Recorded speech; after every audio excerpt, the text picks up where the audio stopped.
No, I don't. I've never performed an exorcism. I have no idea how to. And if their heads spin around and they spit out all that green stuff, I am not interested in getting into that game. Thank you.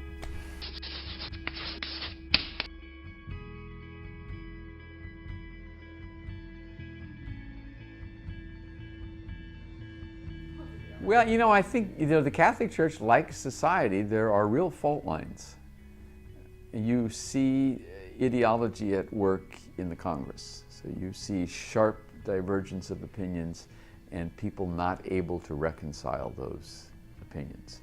And the result of not being able to reconcile that is there's no movement forward.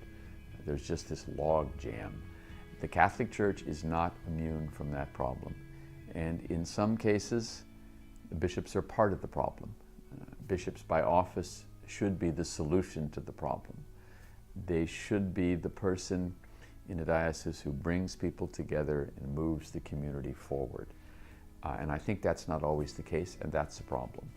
There's no doubt about that.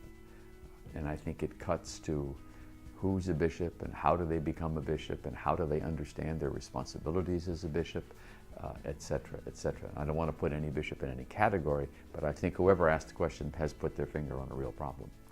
Now, I have worn a number of Halloween costumes here, and my Halloween costume is usually the product of my assistant, Chi-Chi.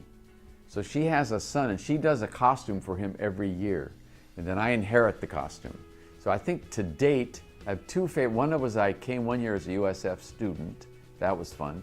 And then the other one I liked was a Swiss Army knife. She did a thing and I came as a Swiss Army knife. That was probably the most clever one.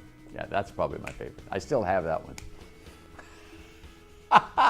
My favorite passage from the Bible, it's the story where this fellow has been lying around a swimming pool, wanting to be cured. But to be cured, you have to get into the pool. And he complains to Jesus that he's been lying there and nobody helps him and he's crippled and blah, blah, blah. This kind of whiny thing. And then Jesus asks him, do you want to be cured? And there's a pause.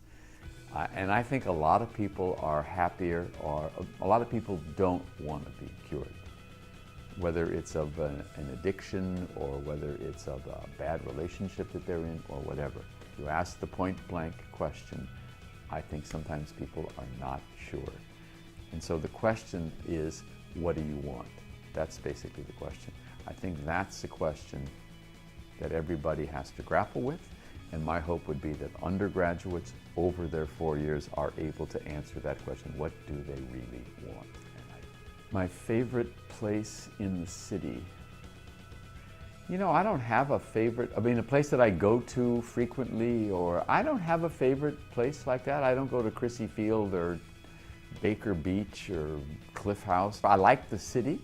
I love the energy of the city, the opportunities that the city offers. Lots of good restaurants that I like, you know, cheap restaurants, not expensive restaurants. So I don't have a favorite place, but I definitely have a favorite city, and it's definitely San Francisco.